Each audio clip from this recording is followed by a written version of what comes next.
much of the past 100 years, whisky production has been almost entirely contained within 5 countries: Scotland, Ireland, the United States, Japan, and Canada.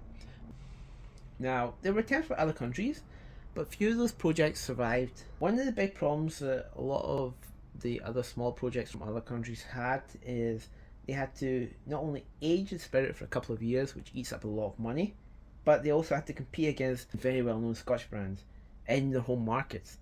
It wasn't going to happen. They had no chance. The Scottish brands were way too strong, way too powerful, way too famous. That if you wanted to start up your own whiskey brand, you had to compete against those giant Goliaths, and you just weren't going to make it for the most part. Even here in Korea, there was an attempt to open up a whiskey distillery back in the 80s and 90s, but nothing really ever came of that. And the reason I read was that it was deemed that the climate of Korea at the time wasn't really suitable due to the extremely cold winters we get and extremely warm and humid summers. It was just that was it. That was the end of the Korean whiskey story. The end. Just kidding. So our story takes us to Taiwan first. The year is 2006. A distillery on the island opens its doors for the first time. It's Kavalan. That Kavalan. Now come 2015, something incredible happens. Something that just changed the game completely. A Kavalan whiskey wins the World's Best Whiskey Award. It trounced Scots and Japanese at their own game, basically. By this point, the whiskey was still very young.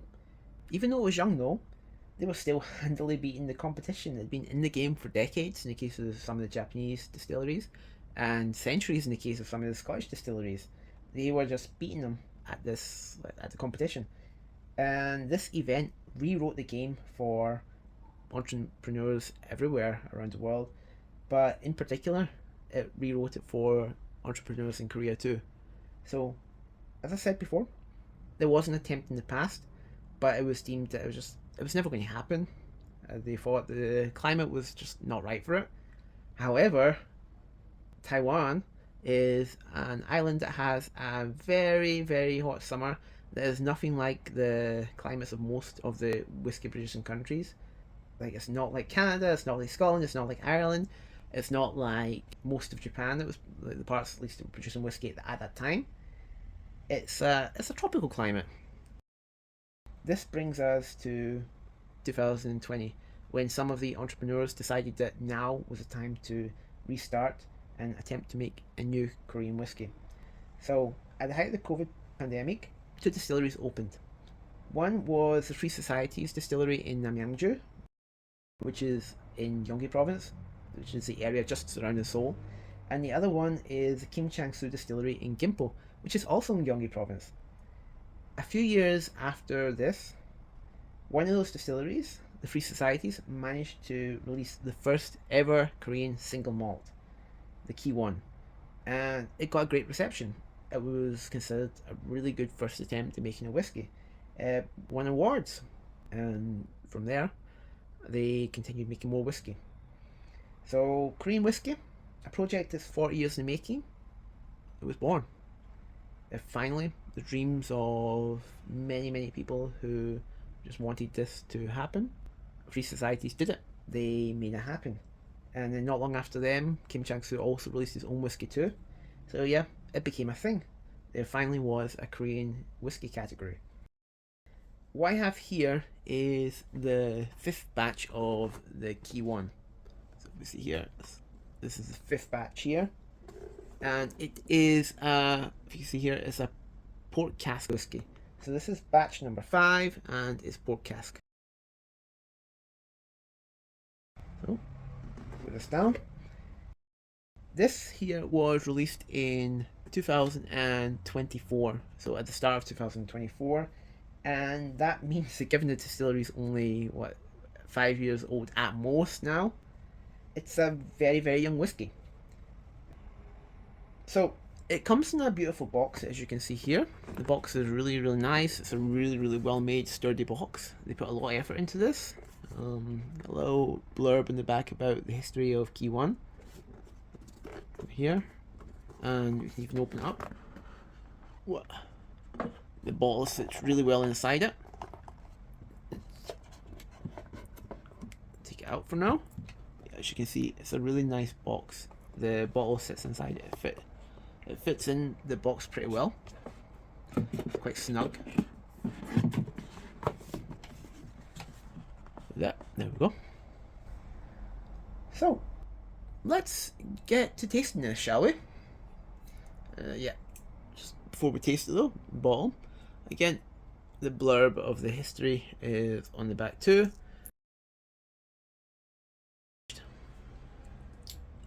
Okay, let's open this up and taste this, shall we?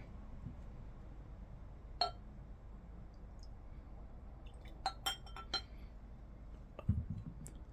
here we go. So as we can see, if you can see clearly here, it's got a nice burnished copper color to it. It's natural color and it is non-chill filtered, as it says on the bottle. I'll go up here. Yeah, see the bottom, non-chill filtered and natural color. So this is also 46%. The first two batches, batch 1 and batch 2, they released them at 40%, but from batch 3 onwards, they upped it to 46%. So let's nose this, shall we?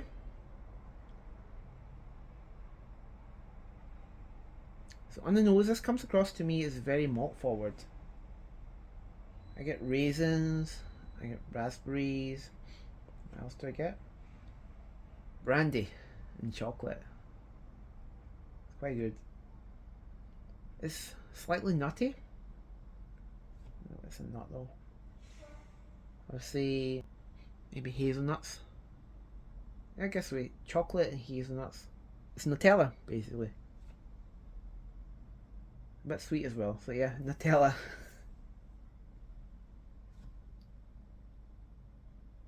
Yeah, it's a really pleasant nose it's got.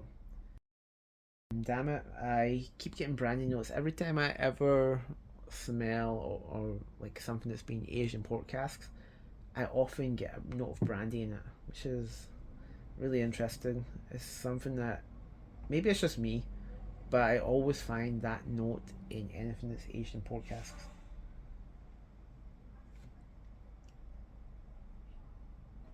Yeah, there's a little bit of funkiness to it as well. As long as that's coming from the malt itself, or if it's coming from the cask though, because port casks can be a little bit funky in some spirits. Right. Yeah. As I said, it's really pleasant. So, shall we taste this now?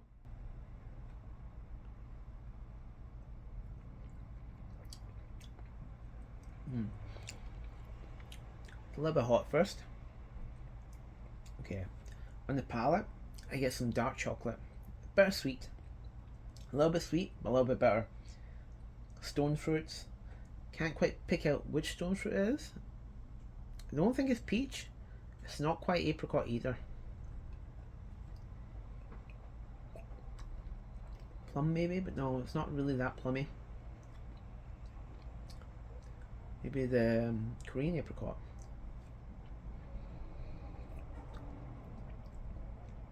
Meshil. A little bit of that, I guess. A little bit of that. It's probably the closest I can. I see.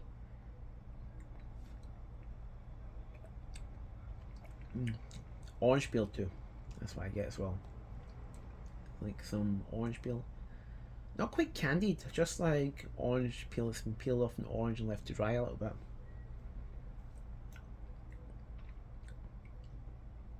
There's also licorice. As you continue tasting it on your tongue, there's notes of licorice. It gives it a sort of medicinal note, and that kind of medicinal note goes on to the finish. As it finishes, you can feel that medicinal licorice note pick up a little bit as it gets to the finish. Yeah, some spice as well. The spice comes back at the end as well. It's like black pepper, but not quite. A bit of cloves. There's a little bit of cloves at the end as well, I'd say. A slight hint of cloves. Um, some more.